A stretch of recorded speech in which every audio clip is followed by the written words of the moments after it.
Welcome to the Concordia College Football Show with Coach Terry Horan. I'm your host, Norman Bell.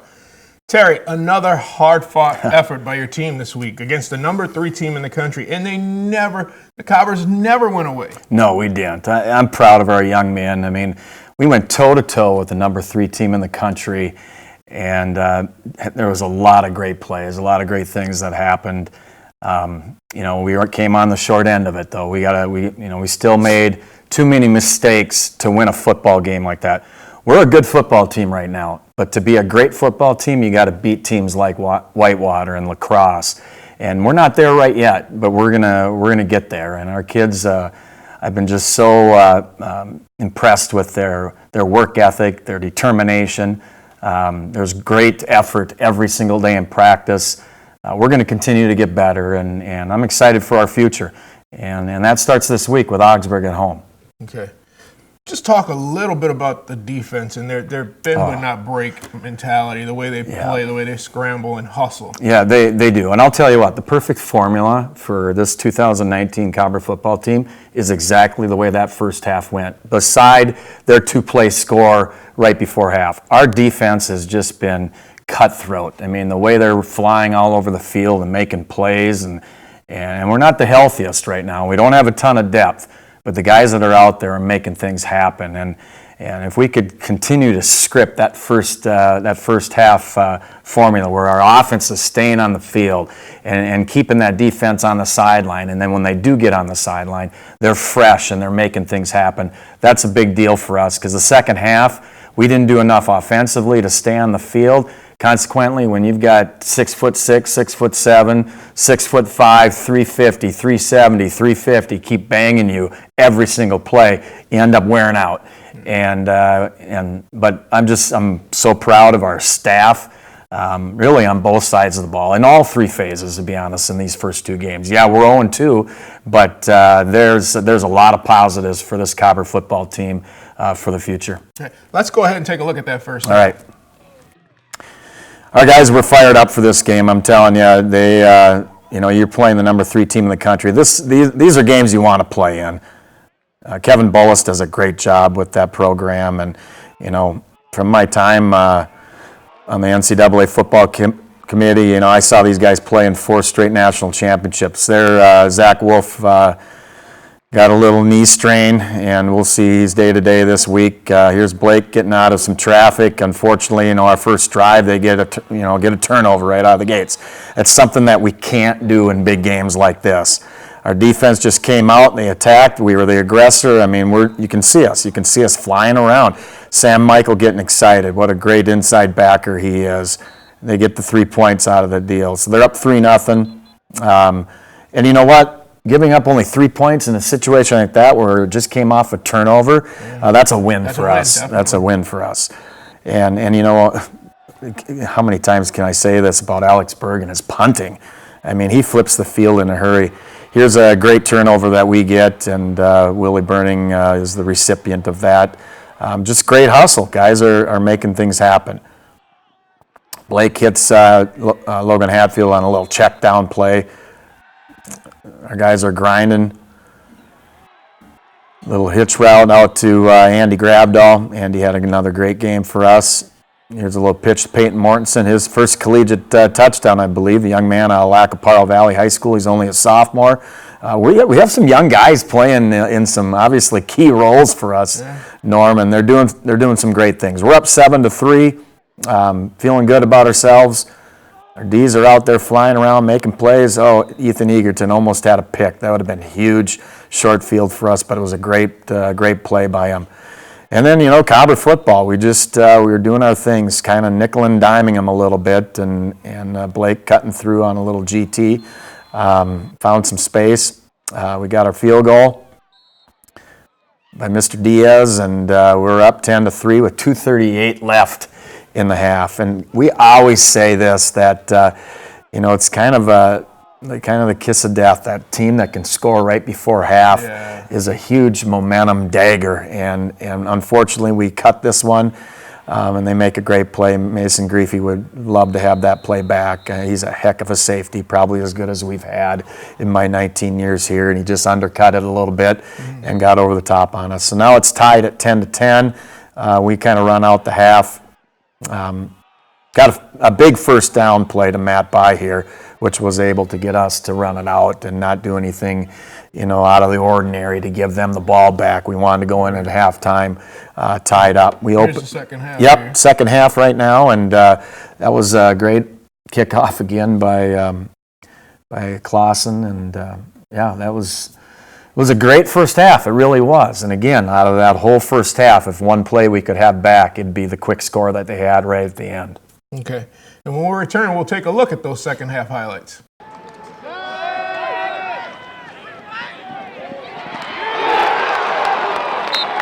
Welcome back. Coach, what was the message inside the locker room at halftime, 10-10, tied with Whitewater? First of all, special teams-wise, nothing changed. We felt that we were doing a lot of great things defensively, too. Obviously, we were making plays, flying all over the field. That's a recipe for success when, like I said, when our Ds are on the sideline and getting rest, that's important. Offensively, we talked about garbage yards. If we continue to do what we've been doing, they're going to press. They're going to start doing some things that they don't want to do. We wanted to get them in that type of a situation, and it just didn't happen for us. They're a very good football team, and obviously ranked high for a reason. But again, proud of our kids. We battled toe-to-toe with this football team. We could easily have won the game, but we still got to clean up some things. We got to clean up the fundamental part of the game, got to hang on the ball, got to make good decisions throwing the football. We got to be able to continue to keep tackling better. Just the little things, blocking and tackling and taking care of the ball are important. Okay, let's go ahead and take a look at those second half highlights. Okay, just bringing the guys in one more time. If nobody remembers the score at halftime, right? And it's 10-10, so wipe it clean. It's the last 30 minutes that matters the most. We get a great kickoff by Chris Clausen. He kicks it deep into the end zone. They start the ball at the 25-yard line. A couple big plays. They started kind of moving the ball a little bit, but we're getting great pressure there. Our kids just never back down, and like you were talking earlier in the show, Norm, about the bend and not break, and there's another big play, and unfortunately we couldn't get on that fumble, but it was getting the hands out there and making something happen. Boy, they're big and they like to grab and lock on, and there's many times there probably could have been some more holdings called and whatnot. Here's their field goal. Makes it so it puts them up 13-10. Again, that's a win for us, okay? They drive the field like that. They only give up 3 points. We're going to take it. Here's Mr. Grabdahl, number 5, just shaking and shimming through the line and got a nice return out of the gates. This is a dagger, Obviously, probably wasn't read well, but we got to catch that football and live for another play. I mean, it gives them a short field. Our Ds, again, they come out and make a few plays, but we held our own again. We're battling and clawing, and the problem with that fumble, okay, was it was the first play after they just been on the field for a long drive, all right? Now they missed the field goal, so it's a huge win for us. We didn't lose anything because of it. And this guy can flip a field in a hurry. He's just got a great leg, and he knows where to position balls. So we get back. A little swing game stuff. They had some success with it. Boys are just getting after it. Augsburg had a whale of a game. He is just all over the field. And there's another, our young freshman, Chase Doctor, number 58. That boy is going to be an All-American by the time he's done here. The things he's doing right now, that was a huge stop. Okay, now we're in the fourth quarter. This is our pride quarter. We want to win football games, and when you got a team like this on the ropes, you got to take it. And just missed, just tripped up Andy Grabdahl. He was able to stack his corner very well on an outside release, and Blake laid it in there nice. This is one out of the 3 plays that I would love to have back. This is one of them, and was off just a little midline fake and then knocked his helmet. He saw an open guy up the seam, but we just lobbed it too much. And, worst case scenario, we're in the field goal range there. We come out of there with a field goal. It's tied at 13. Now they get the ball back and march the field and end up quarterback draw, gets in and scores, and now they're up 20-10. And boy, when you have somebody on the ropes, you have a chance to score. That separates the good, the good to the great teams. Right. And for us to be there, we got to make those things happen. Here's that next kickoff.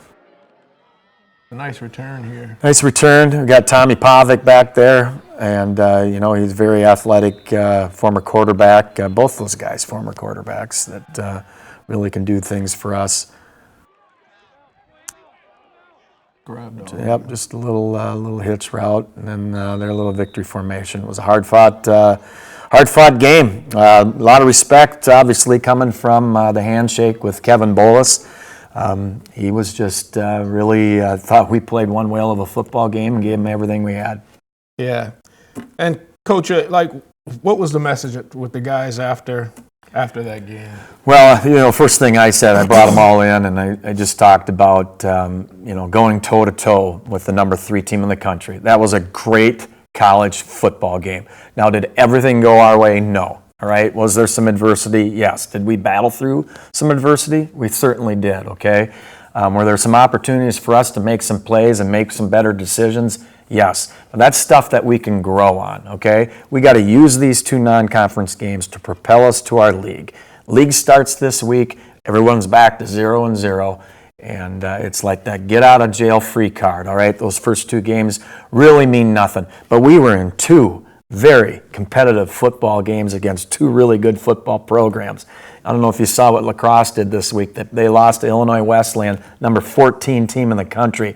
So there's 2 football teams, one number 3 in the country and one that just knocked off the 14th team in the country that we went toe-to-toe with. We're right there. We're right there to just grab it.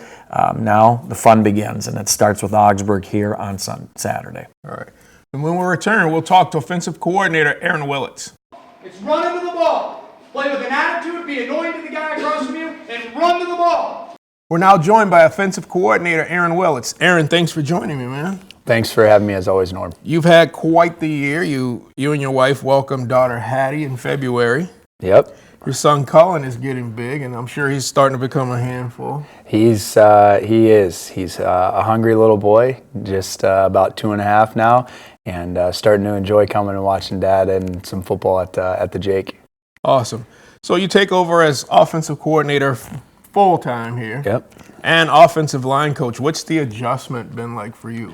Well, I think the biggest adjustment is probably not seeing the skill kids on a daily basis.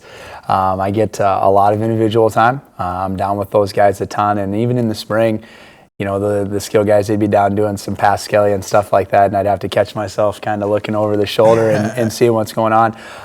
But very much you are in your own element down on the other end of the field, and I think that's probably been the biggest separator of having to go back and watch that film, just because that's not where my life is on a daily basis. It's down with those guys and the 5 guys up front. I think the other thing that's also unique is it makes sense, right? There's 11 guys on a football field, and 6 of them are skill guys, and 5 of them are offensive line. Everybody knows that. But when you're watching the skill guys, you're watching multiple positions. I'm watching those 5 guys all the time, and that's one position group. And I think that's been a change for me too. Okay.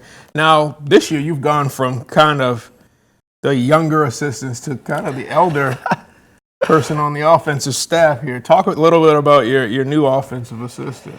Yeah, so we hired two young guys to come in and help us out. Andrew Moore's been great. He's coming over from NDSU, was a student assistant over there, and then brought back Cobber alum and Jason Montoni. And when they were originally hired, we were out with the staff, and I said something about being one of the young guys, and Coach Bakken stopped me real quick and said, "Young guys? Not anymore." And I said, "Well, what do you mean?" He goes, "Well, when you hire a guy that's 21 years old, going to be 22, and a guy that played for you for 4 years, like, you're no longer a young guy." And I was like, "Well, maybe I'm a middle-aged guy, or I'm the middle guy." And he goes, No, young or old. That's how this works." So, but no, it's been really good having those guys around, and some of the other additions on the offensive side. with Coach Olson coming in and helping with the receivers has been awesome. He's a former head coach. He's got some experience, and Coach Titus has been really good. Been joining us too as a former offensive coordinator, so it's really good to kind of get those guys and get together and start putting game plans together. Right. Now, two players that are starting to emerge offensively, senior Matt Bai, and sophomore Andy Grabdahl. What's it like as an offensive coordinator to have, especially Grabdahl, like just someone so versatile? I think it's nice. I don't know how else to say it. It's really nice.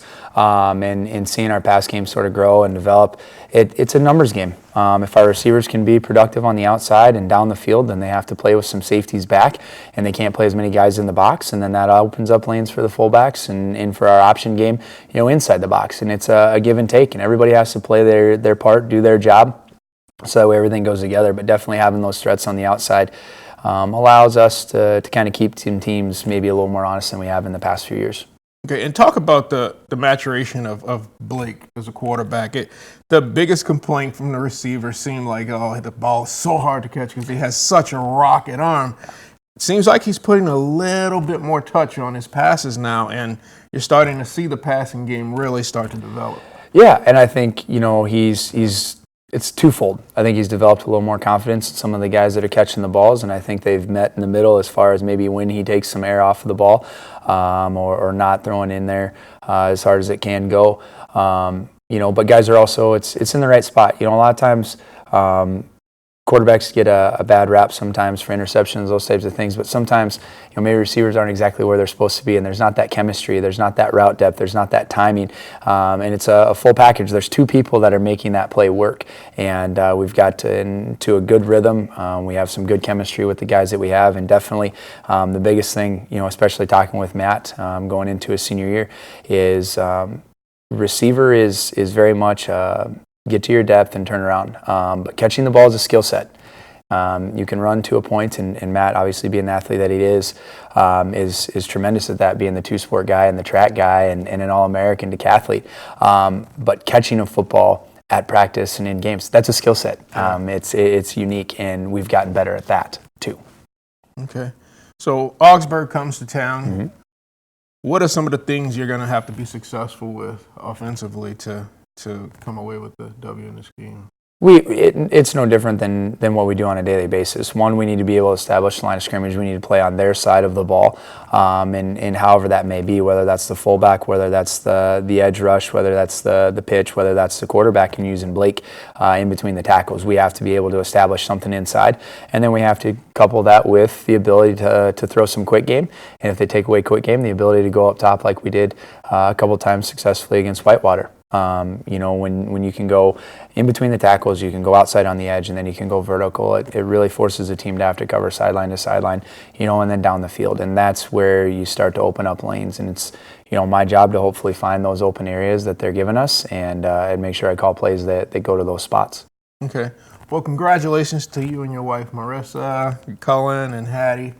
And good luck this weekend, and thanks for joining me. Absolutely. Thank you, Norm. It's a pleasure. That was offensive coordinator Aaron Willits.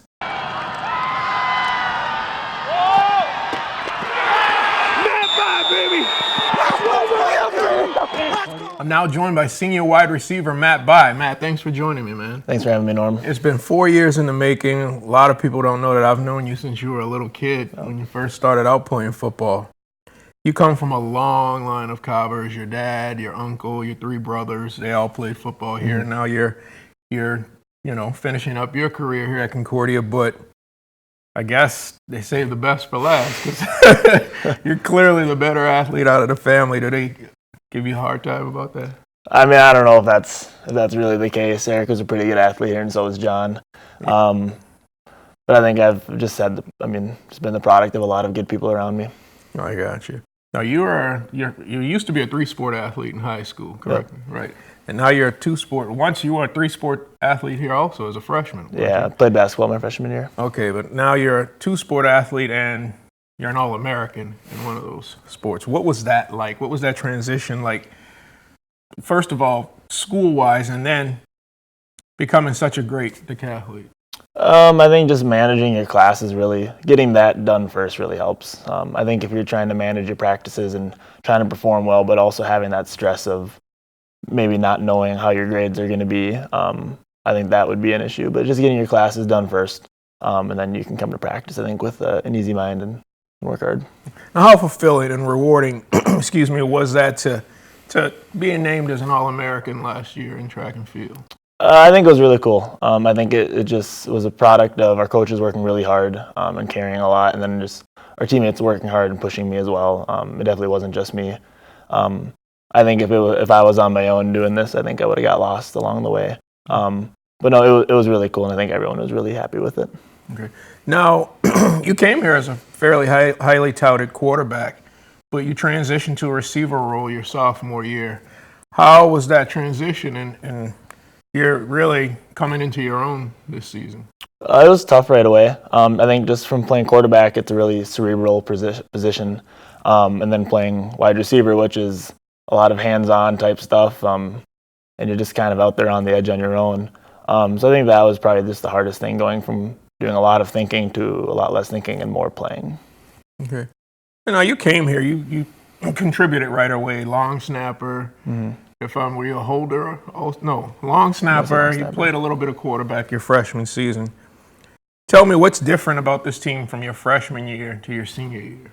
I think the leadership just looks a lot different, which I think that's not unique to us. Every team around the country has that issue, or leadership will graduate.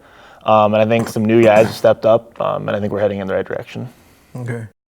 Now, your father is very large in this program. He's huge in this program. He helps with recruiting on Saturdays. Mm-hmm.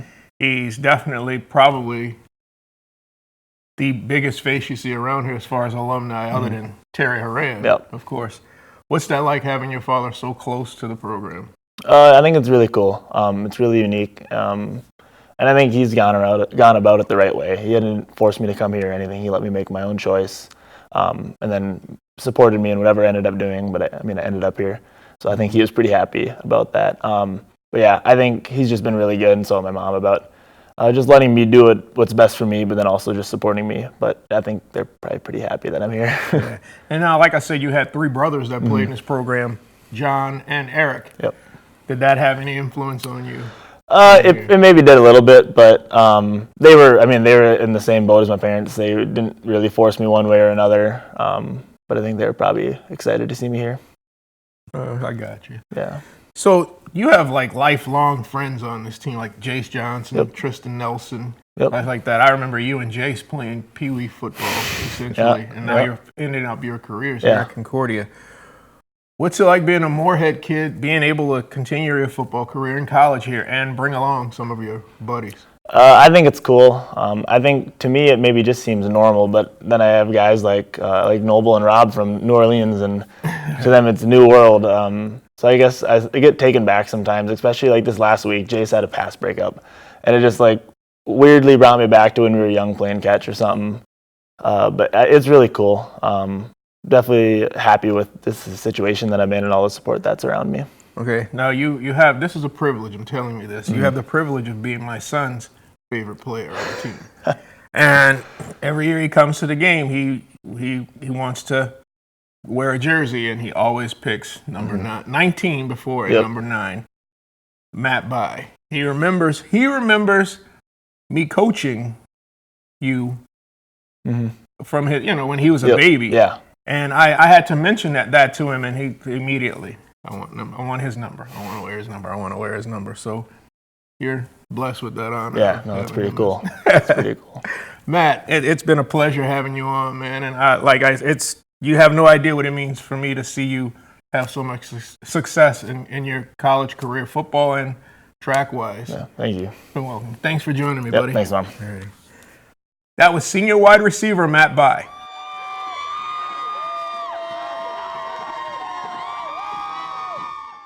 Well, Coach, now starts the MIAC play. You bring in a very always athletic Augsburg team. And the last time they were here, they put up a pretty tough fight. Yeah, I'll tell you what, Augsburg always has athletes. They really do. They can put up some points in a hurry. They've got quite a few returning starters from a year ago. They're 1-on-1 on the season. But this is about us. This is about us taking care of business. We're excited about the opportunity, and like I told you, it's back to 0-0. Everybody's 0-0. This is the MIAC race. I just came out of a staff meeting. Our coaches are fired up to meet with our kids this afternoon, and we move forward because there's a lot of great stuff from week 1 to week 2. We got better from week 1 to week 2. Now I know it doesn't show in the win column. All right, we're still 0-2 in the end of the day, but from a coaching staff perspective, we got better, and we're going to continue to shore up the things that we need to work on to go from a good team to a great team. But the bottom line is we got to find ways to win those tight games. We're excited for Augsburg. They're well coached. Frank Hagee does a great job. He's been in our league forever. He knows us well. We know them well. It'll be a dogfight, that's for sure. And the Cobbers return home this weekend to face Augsburg University at 1 p.m. at J. Christensen Stadium. This has been the Concordia College Football Show with Coach Terry Horan.